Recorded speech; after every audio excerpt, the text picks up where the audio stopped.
نحمده ونصلي ونسلم على رسوله الكريم اما بعد فاعوذ بالله من الشیطان الرجیم بسم اللہ الرحمن الرحیم رضی اللہ عنہم ورضوا عنہ ذالک لمن خشی ربہ صدق اللہ مولانا العظیم۔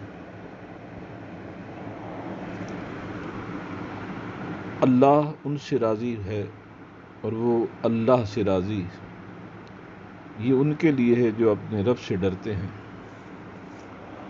حضرات محترم، رمضان المبارک کی 21 تاریخ سن ہجری 40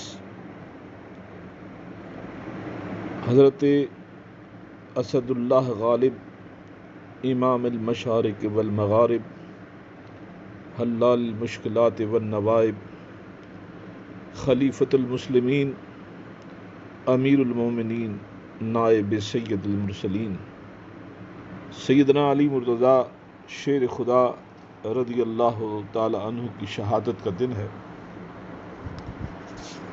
آپ کے مناقب میں بہت کچھ لکھا جا چکا، کتابیں بھری پڑی ہیں،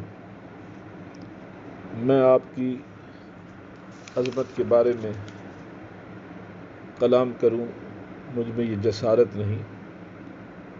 میں حضرت علامہ مفتی الحافظ القاری مولانا غلام حسن قادری مدظ العالی جو مفتی ہیں دارالعلوم حزب الاحناف لاہور کے، ان کی یہ کتاب ہے یاران مصطفیٰ صلی اللہ علیہ وسلم ماں وارثان خلافت راشدہ۔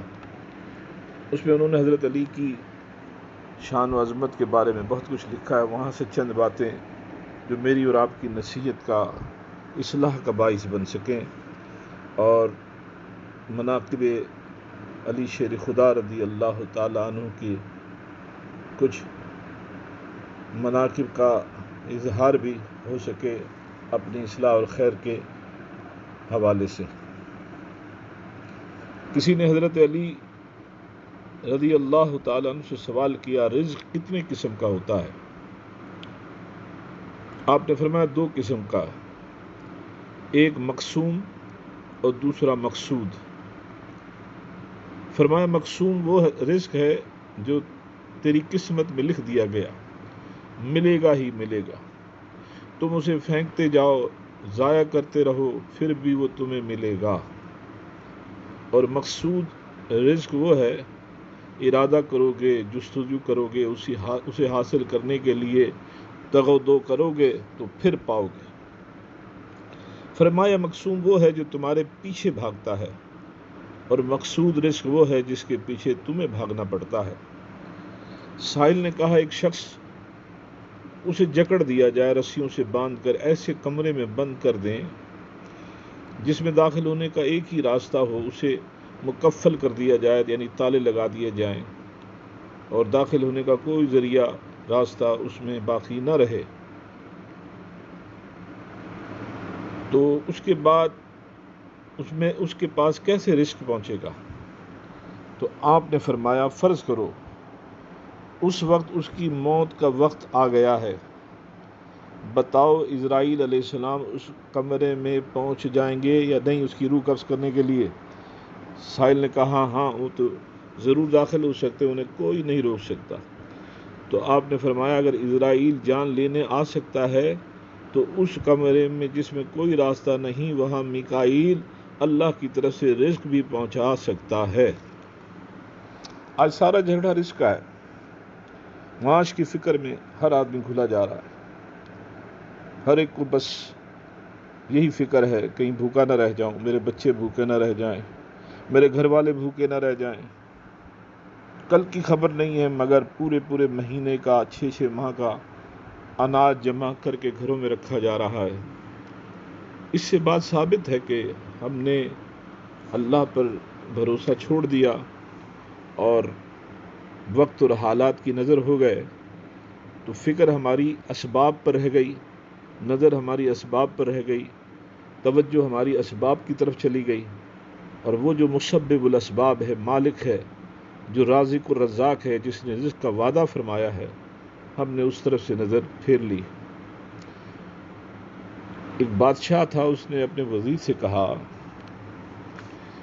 کہ اکثر کوئی نہ کوئی غم، فکر، پریشانی ستاتی ہے، کبھی خوشی بھی مل جاتی ہے، میں فیصلہ نہیں کر پاتا ہوں۔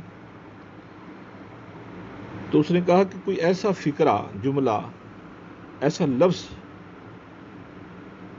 لکھ سکتے ہو تو لکھ دو کہ میں اسے پڑھوں تو جو شے مجھے خوشی دے رہی ہو، یعنی اس کی وجہ سے میں خوش ہوں، تو اسے پڑھنے سے میں اداس ہو جاؤں، اور اگر میں غمگین ہوں، غم زدہ ہوں، تو اس جملے کو پڑھوں تو میں خوش ہو جاؤں۔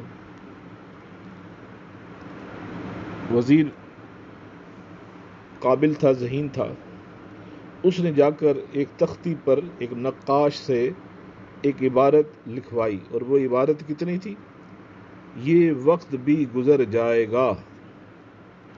مطلب کوئی وقت ہمیشہ نہیں رہتا، کوئی حالات ہمیشہ نہیں رہتے، جیسے بھی حالات ہوں آخر انہوں نے گزر جانا ہے۔ آج ہم جن حالات سے گزر رہے ہیں، یہ بھی وقت ہمیشہ نہیں رہے گا، یہ بھی گزر جائے گا، یادیں باقی رہ جائیں گی۔ شاید کسی نے اس موجودہ حالات کے متعلق ہی لکھا ہے، میری سماعت سے گزرا تو مجھے اچھا لگا۔ اس نے لکھا، گزر جائے گا یہ دور تنہائی، پھر اس تنہائی کو ترس جاؤ گے، ابھی شور کی طلب میں ہو، پھر سکون کو تڑپ جاؤ گے،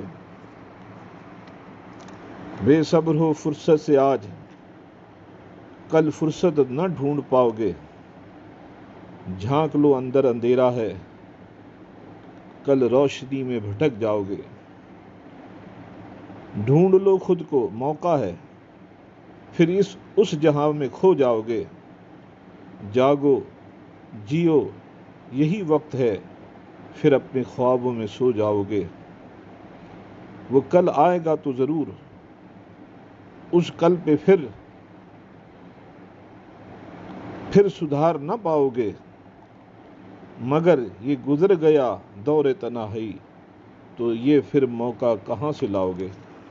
اور سچ بھی یہی حضرات، ہم نے اس بہت قیمتی وقت کو بہت چھوٹی چھوٹی باتوں میں ضائع ہی کیا ہے۔ میں بات حضرت علی کرم اللہ وجہ الکریم کی کر رہا تھا۔ آپ سے کسی نے پوچھا، یا علی، آپ کی زندگی میں کوئی حسرت رہ گئی ہو؟ آپ نے فرمایا، ہاں، 2 حسرتیں رہ گئی ہیں۔ ایک، جتنا میرے پاس علم تھا اتنا کسی نے پوچھا نہیں، اور جتنا میں سخی تھا کسی نے اتنا مجھ سے مانگا نہیں۔ اللہ غنی، آپ کی سخاوت کی کیا بات ہے۔ لوگ سخاوت کے ڈنکے اپنے بجاتے ہیں اور اپنی سخاوت کا پرچار کرنے کے لیے نہ جانے نمود و نمائش کے کیسے کیسے رنگ اپناتے ہیں۔ آپ کی سخاوت کا عالم، اللہ غنی۔ ایک سائل آیا، اس نے روٹی کا سوال کیا، آپ نے اپنے غلام قنبیر سے فرمایا اس کی حاجت پوری کر دے۔ عرض کی، حضور روٹی تو توشہ دان میں ہے۔ فرمایا توشہ دان ہی دے دے۔ اس نے کہا حضور توشہ دان تو اونٹ پر رکھا ہوا ہے۔ فرمایا اونٹ سمیت دے دے۔ کہا اونٹ قطار میں ہے۔ فرمایا بمے قطار اونٹ دے دے۔ کمبر اٹھا اور جلدی سے وہ اونٹ کی مہار ساحل کے ہاتھ میں دے دی۔ یعنی مانگی اس نے ایک روٹی تھی، روٹی توشہ دان میں تھی، توشہ دان اونٹ پر تھا، اونٹ قطاروں میں کھڑا تھا۔ میرے علی شیر خدا کی سخاوت کا عالم دیکھیں کہ ایک روٹی مانگی تھی، اونٹ کی قطار دے دی۔ اللہ غنی، اللہ غنی۔ نماز کی حالت میں سائل، آپ نماز میں تھے، سائل نے آپ سے اللہ کے نام پر دے دے سوال کر دیا۔ دوران نماز اتنا انتظار نہیں فرمایا کہ نماز مکمل کروں، اسی وقت ہاتھ میں ایک انگوٹھی قیمتی تھی، انگلی سے اتار کر اسی وقت اس کے آگے بڑھا دی، یعنی لے لے انگوٹھی اٹھا لے۔ کعبے کا طواف فرما رہے تھے، ایک شخص کعبے کی زنجیر پکڑے اللہ سے سوال کر رہا تھا، مجھے 4000 درہم دے دے۔ آپ نے اس کا شانہ پکڑا، فرمایا اللہ سے مانگنے والے 4000 درہم کی ایسی تجھے کیا ضرورت؟ کہنے لگا 1000 میری زوجہ کا مہر ادا کروں گا، 1000 مجھ پر قرضہ ہے وہ ادا کروں گا، 1000 سے مکان بناؤں گا، اور 1000 سے کوئی اپنا ذریعہ معاش یعنی کاروبار کا انتظام کروں گا۔ مانگنے والا آپ کا کوئی رشتہ دار عزیز یا کوئی محسن یا کوئی پرانا جاننے والا، کوئی احسان مند نہیں تھا، اور مانگ بھی وہ اللہ سے رہا تھا، پاس نہیں ہے۔ فرمایا اگر تو مدینہ طیبہ آ جائے تو میں تیری مدد کر سکتا ہوں۔ وہ شخص مدینہ منورہ پہنچا، حسب وعدہ آپ نے اپنا ذاتی باغ بیچ کر اس کو 4000 درہم ادا کر دیے۔ پھر بھی فرماتے ہیں دل میں حسرت ہے، جتنا میں سخی ہوں اتنا کسی نے مجھ سے مانگا نہیں۔